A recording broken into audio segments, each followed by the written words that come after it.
दोस्तों, इंदौर का राजा हत्याकांड आजकल सुर्खियों में बना हुआ है। और क्यों सुर्खियों में बना है ये आप लोगों को भली भांति पता है, क्योंकि आजकल जो आए दिन ऐसे मामले देखने को मिल रहे हैं जिसमें पत्नी ही अपने पति का कत्ल कर देती है, या तो खुद कत्ल कर देती है या फिर अपने आशिक से बेरहमी से कत्ल करवा देती है। और आजकल ऐसे कई मामले देखने को मिल रहे हैं, या तो फिर पत्नी अपने पति को घुमाने के बहाने ले जाती है, वहाँ पर अपने प्रेमी से हत्या करवा देती है, या फिर खुद जो है नीले ड्रम में काट करके भर देती है। एक समय था जब महीने 2 महीने पहले कि जब नीले ड्रम का खौफ चल रहा था लोगों के मन में, लोगों के दिमाग में। कई रील्स, कई मीम्स भी इस पे बनाए गए और कई लोगों का भरोसा धीरे धीरे अब शादियों पर, जैसे शादी जैसा जो पवित्र रिश्ता है, शादियों पर से टूटता जा रहा है। अपनी पत्नियों पर से कई लोग जो है अपनी पत्नियों पर भी भरोसा नहीं कर पा रहे हैं। अब लोगों को डर सताने लग रहा है। तो आखिर कैसे राजा हत्याकांड ये होता है, कैसे जो है राजा की पत्नी सोनम रघुवंशी इस हत्या को अंजाम देती है, उसके प्रेमी कैसे पहुंचते, कैसे वो अपने उसके प्रेमी रहते हैं, दोस्त रहते कातिल, उनसे कैसे संपर्क करती है, और संपर्क करने के बाद वो अपने प्रेमी इंदौर तक कैसे पहुंचती है, और इंदौर से फिर वो उत्तर प्रदेश के गाजीपुर कैसे पहुंचती है।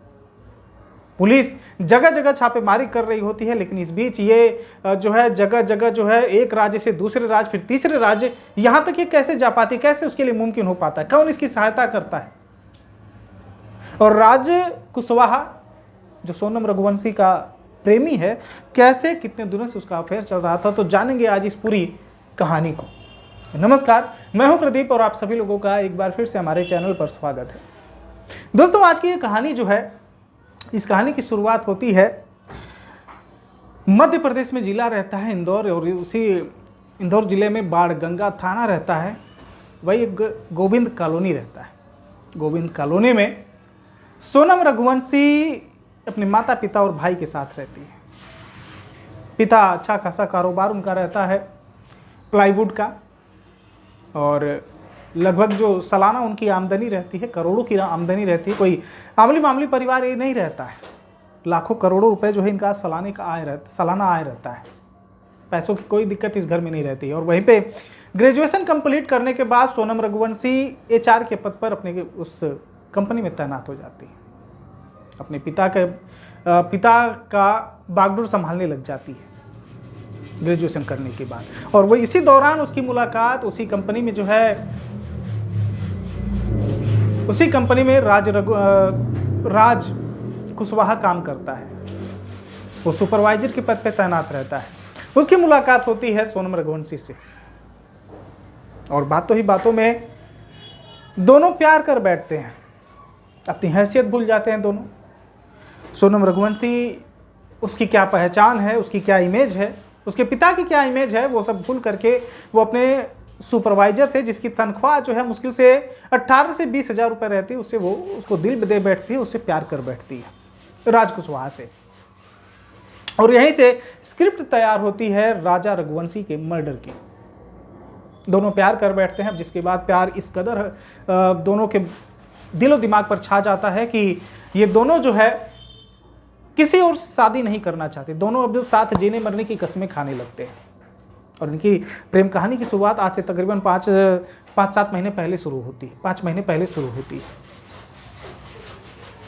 अक्टूबर में जो है दोनों परिवारों का मुलाकात होता है। राजा रघुवंशी और सोनम रघुवंशी के परिवार का मिलाप होता है। दोनों एक दूसरे को देखते हैं, और इसी बीच जो है सोनम रघुवंशी के पिता अपनी बेटी सोनम की शादी की बात करते हैं राजा रघुवंशी के माता पिता से, राजा के लिए। और राजा रघुवंशी भी उसी बाणगंगा थाने के कैट रोड इलाके में उसका आलीशान बंगला रहता है। ट्रांसपोर्ट का बिजनेस रहता है। लगभग जो सालाना आमदनी है वो 5 से 6 करोड़ रुपए जो है राजा रघुवंशी के खाते में आते हैं। इतनी आमदनी रहती है ट्रांसपोर्ट से। तो दोनों परिवार जो है अब सोचते हैं कि अब हमारा रिश्ता हो जाए, हम दोनों संबंधी हो जाए। और सोनम रघुवंशी के पिता सोचते हैं कि मेरी बेटियां अच्छे खासे घर में चली जाएगी, अपनी बिरादरी में चली जाएगी। उसकी खुशी की बात सोचते हैं सोनम रघुवंशी के पिता, और फिर दोनों की शादी तय हो जाती है। 11 मई का जो है डेट फिक्स किया जाता है। 11 मई को दोनों की शादी होती है। लेकिन इस बीच सोनम रघुवंशी कभी अपने होने वाले पति राजा से अपने प्रेमी का जिक्र तक नहीं करती। वो अपने पति के सामने जो है हंसी खुशी सब कुछ जैसे नॉर्मल चल रहा हो वैसे उसे दिखाने का प्रयास करती, दिखाने की कोशिश करती है। और राजा रघुवंशी भी इस बात से बेखबर रहता है कि उसका एक प्रेमी भी है। तो दोनों जो है बातचीत चलती है। 11 मई को शादी होती है। शादी होने के हफ्तों भर बाद ही जो है 18 मई को सोनम अपने पति राजा से बिना पूछे ही मेघालय के शिलांग जिले का टिकट बुक कर देती है। अपने पति से पूछती नहीं है और टिकट बुक करती है। जब वो अपने पति से बताती है कि मैंने मेघालय हनीमून के लिए शिलांग का टिकट बुक कर दिया है, हमें मेघालय जाना है, तो पति पहले आपत्ति जताता है, कहता है कि मेघालय मुझे उतना पसंद नहीं, कोई और जगह चुनो, कहीं और जगह चलते हैं। लेकिन सोनम जो है अपनी जीत पर अड़ी रहती, कहती है नहीं, मेघालय ही चलते हैं, शिलांग ही चलते हैं। तो बार बार जो है सोनम जिद करती है, जिसके बाद राजा जो है अपनी पत्नी की बात मान लेता है। और यही नहीं, 18 तारीख को वो टिकट बुक करती है, लेकिन उससे पहले एक दिन पहले 17 मई का वो 3 और लोगों का टिकट बुक करती है, जिसमें जो है विशाल ठाकुर, आकाश राजपूत और आनंद कुर्मी, ये 3 लोगों का टिकट वो और बुक करती है 17 मई को। 17 मई को उनका टिकट रहता है और डायरेक्ट ट्रेन तो रहती नहीं इंदौर से शिलांग के लिए, तो वो इंदौर से गुवाहाटी से फिर शिलांग का टिकट बुक करती है। जिसके बाद 17 तारीख को वो लोग अपना ट्रेन पकड़ते हैं और शिलांग के लिए रवाना हो जाते हैं, जिसमें आकाश राजपूत, विशाल ठाकुर और आनंद कुर्मी। और वहीं 18 तारीख को इन दोनों की फ्लाइट रहती है, सोनम और राजा रघुवंशी की।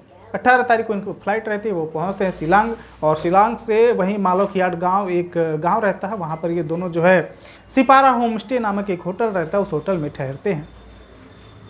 22 तारीख को ठहरते हैं और 23 तारीख को अगली सुबह 6 बजे, अगली सुबह यानी 23 मई को सुबह 6 बजे दोनों पति पत्नी जो है चेकआउट कर लेते हैं। चेकआउट करने के बाद वहीं से 23 मई से नोंगरियात से मालोखियाट तक एक सीढ़ी रहती है, 3000 सीढ़ी। और उस जो है कि ये सोनम पहले से ही प्लान करके रखती है, तो 3000 सीढ़ी वो रहती है, खड़ी सीढ़ी रहती है, उस पर चढ़ना होता है 3000 सीढ़ी। वो कहती है, अपने पति से जिद करती, पति जो है राजा रघुवंशी वो जाना नहीं चाहता, इतनी ऊंचाई रहती है, 3000 सीढ़ी चढ़ने के बाद जो है दम सांस फूलने लग जाता है, हालत ख़राब हो जाती है, जाहिर सी बात है। तो अपनी पत्नी से मना करता है कि नहीं, दूसरी और कहीं जगह चलते। लेकिन सोनम जो है अपने प्लान के मुताबिक वो अपने पति से बार बार जिद करती है कि नहीं, चलते हैं, हम घूमते हैं, आगे जो नज़ारा होगा वो वाकई में बहुत बढ़िया होगा। जिसके बाद उसकी बार बार जिद करने पर राजा जो है तैयार हो जाता है वो 3000 सीढ़ियाँ चढ़ने के लिए। और जो है यहाँ से सोनम जो है बार बार अपना लोकेशन उन तीनों लड़कों को भेजती है, आकाश, आनंद और विशाल को। इन तीनों लड़कों को वो लगातार जो अपना लोकेशन भेजती है। और तीनों को जो फ़ोन रहता है वो इसका प्रेमी जो है सोनम का प्रेमी राज कुशवाहा, वो इन तीनों लड़कों को 40-50 हज़ार रुपये यहाँ से दे करके भेजता है इंदौर से। जब ये तीनों लड़के जाते हैं तो 40 से 50 हज़ार रुपये इनको देता है और साथ ही एक अलग से मोबाइल और एक सिम कार्ड देता है। इन तीनों लड़कों को दे करके वो शिलांग भेजता है। तीनों वहाँ पहुँचते हैं। अब जिसके बाद उसी नंबर पर, वो नंबर सोनम को भी पता होता है और सोनम भी उसी नंबर पर उन तीनों लड़कों को लगातार लोकेशन भेजती रहती है कि मैं यहाँ पे हूँ, जल्दी आ जाओगे। और जब ये नोंगरियात से मालोखियात तक 3000 सीढ़ियाँ चढ़ने वाले होती हैं तो वो तीनों लड़के भी आ जाते हैं।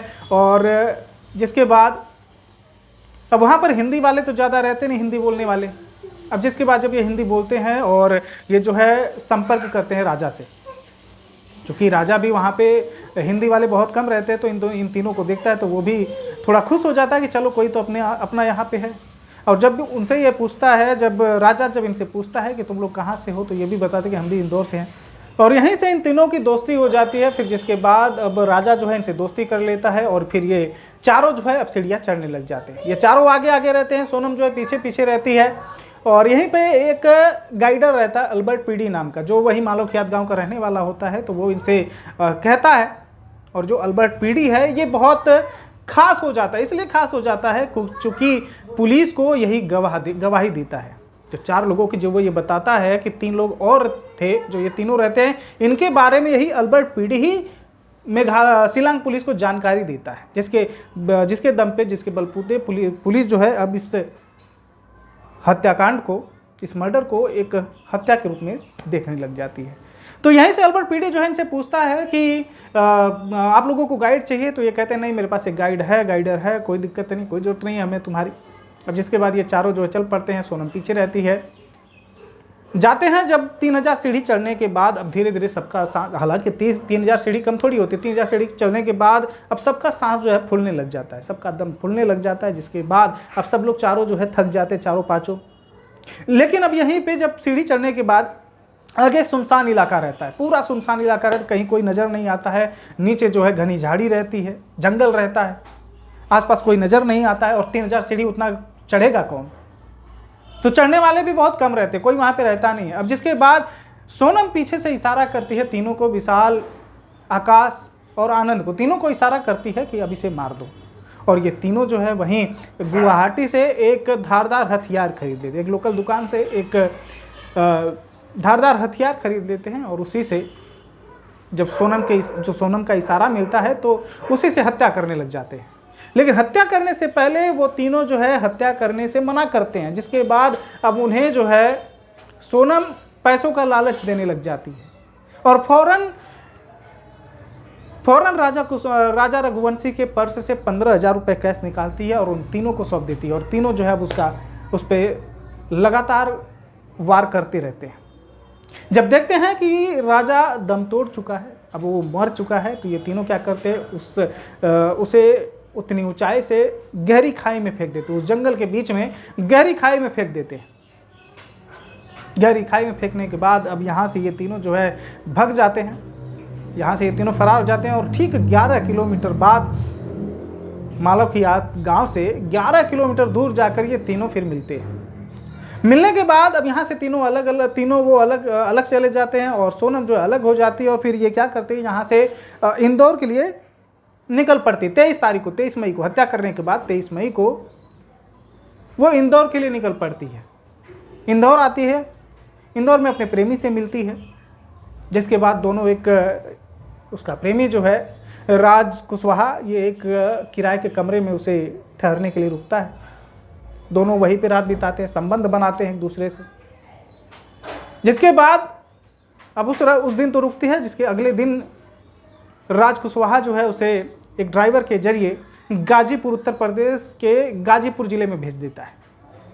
गाजीपुर ज़िले में जाती है, कुछ दिन तक वो गाजीपुर में छिपती है। लेकिन धीरे धीरे अब जो है इधर परिवार वाले भी परेशान हो जाते हैं। भाई जो है वो शिलांग पहुंच जाता है अपनी बहन को ढूंढने के लिए। 2 जून को लाश मिलती है। 2 जून को राजा रघुवंशी की लाश मिलती है पुलिस को। पुलिस, अब तक घर वाले, परिवार वाले यही सोच रहे थे कि राजा रघुवंशी की हत्या हो गई है। लेकिन सबके दिमाग में ये चलता है कि बहू कहाँ गई, कहीं किसी ने उसे किडनैप तो नहीं कर लिया, किसी ने मार तो नहीं दिया। क्योंकि जो उसका रेनकोट रहता है, जो सोनम रघुवंशी रेनकोट पहनती है, वो रेनकोट जहाँ पे राजा रघुवंशी की हत्या हुई रहती है, जहाँ पे उसकी लाश रहती है, उसकी डेड बॉडी से तकरीबन 300-400 मीटर की दूरी पे जो रेनकोट सोनम रघुवंशी पहनी रहती है, वो रेनकोट वहाँ पे बरामद होता है खून से सने हुए। पुलिस उसे बरामद करती है। अब पुलिस भी यही सोचती है कि हो सकता है कि दोनों की हत्या हो गई हो। 2 जून को लाश मिलती है। लाश जो है सड़ी गली रहती है, बदबू आ रहा होता है। पुलिस लाश को पोस्टमार्टम के लिए भेजती है और टैटू के जरिए, जो राजा रघुवंशी के हाथ पर टैटू बना रहता है, उसके जरिए उसकी पहचान होती है कि हाँ, ये राजा रघुवंशी है। और परिवार वालों को इंदौर में सूचना दी जाती है कि अब राजा रघुवंशी हमारे बीच नहीं रहा, किसी ने उसकी हत्या कर दी है। अब सवाल जो है लगातार शिलांग पुलिस और वहाँ के लोगों पर आ रहा था कि ये पर्यटक जो जगह है, पर्यटन स्थल है, ये ठीक सुरक्षित नहीं है। अब वहाँ के लोगों पर सवाल लगातार उठाए जा रहे थे। परिवार वाले, घर वाले, यहाँ तक कि इंदौर के लोग भी अब वहाँ जाने से घबरा रहे होते हैं। लेकिन इसी बीच जब सोनम आती है यहाँ पे इंदौर में, अपने प्रेमी से, अपने उस आशिक से मिलती है, दोनों रात बिताते हैं, संबंध बनाते हैं। फिर जिसके बाद एक ड्राइवर किया जाता है और ड्राइवर जो है गाजीपुर छोड़ता है सोनम रघुवंशी को। सोनम रघुवंशी को गाजीपुर छोड़ने के बाद नंदगंज एक इलाका रहता है, रात को वहाँ पर वो पहुँचती है। नंदगंज इलाके में एक ढाबा रहता है जो वाराणसी गाजीपुर हाईवे रहता है। उसी हाईवे के किनारे एक साहिल यादव जो ढाबा संचालक रहता है, वो ढाबा चला रहा होता है। वो ढाबा जो है 24 घंटे लगातार खुला रहता है, चूँकि हाईवे रहता है। ट्रक से जाने वाले, बसों से जाने वाले लोग वहाँ पे खाना खाने के लिए रुकते हैं, तो इस वजह से वो ढाबा जो है 24 घंटे खुला रहता है। वहाँ पर वो पहुँचती है रात के 1 बजे तकरीबन। अब जिसके बाद वो चुपचाप बैठी रहती, गुमसुम सी।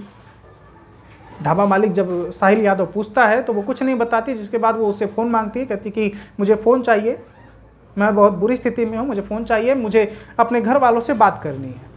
साहिल यादव वो फ़ोन निकाल कर अपना फ़ोन देता है, कहता है ठीक है आप लीजिए, बात कर लीजिए। रात के 1 बजे वो अपने भाई को फ़ोन लगाती है। इंदौर में गोविंद कॉलोनी अपने भाई को फ़ोन लगाती है, कहती है कि भैया मैं यहाँ गाजीपुर में पता नहीं कैसे पहुँची, मुझे कुछ भी होश नहीं है, कुछ भी याद नहीं है। किसी ने मुझे इतने दिन तक किडनैप कर लिया था, वो मेरी आँख पे पट्टी बांध के रखा था और मुझे जो है गाजीपुर यहाँ पे छोड़ करके वो फरार हो गया। अब जिसके बाद भाई जब ये बात सुनता है तो वो हैरान हो जाता है। इतने दिनों बाद उसने अपनी बहन की आवाज़ सुनी थी। अब जिसके बाद फ़ौरन वो जो है इंदौर पुलिस को फ़ोन करता है। इंदौर पुलिस जो है गाजीपुर पुलिस को फ़ोन करती है। गाजीपुर पुलिस, और इससे पहले ही साहिल यादव वो भी गाजीपुर 112 नंबर पर डाल करके गाजीपुर पुलिस को सूचना दे देता है। तो जब पुलिस को ये बात पता चलती है कि इतने दिनों से जिसकी हम तलाश कर रहे थे, सोच रहे थे कि वो मर चुकी है, वो कहीं गुम है, लापता है, वो अब मिल चुकी है, तो सबकी खुशी का ठिकाना नहीं रहता। गाजीपुर पुलिस फ़ौरन वहाँ पे उस ढाबे पर पहुँचती है, नंदगंज के ढाबे पर, और इसके बाद उसे 1 स्टॉप सेंटर ले जाया जाता है। उसे पूछताछ होती है। बाद में उसके जो साथी रहते हैं, चारों साथी उसके गिरफ्तार कर लिए जाते हैं। पुलिस जब पूछताछ करती है तो यहाँ पे सोनम रघुवंशी सारे राज से पर्दा हटा देती है और सारी जो कहानी रहती है कि कैसे अपने पति को मेघालय के लिए मनाया और कैसे वहाँ पर ले जा करके उसकी हत्या कर दी।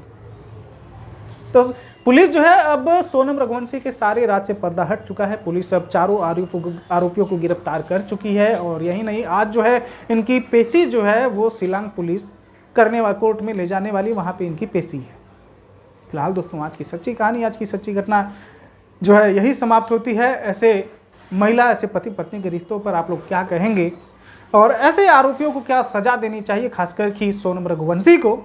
वीडियो को ज़्यादा से ज़्यादा लाइक और कमेंट करके आप हमें ज़रूर बताएं। धन्यवाद।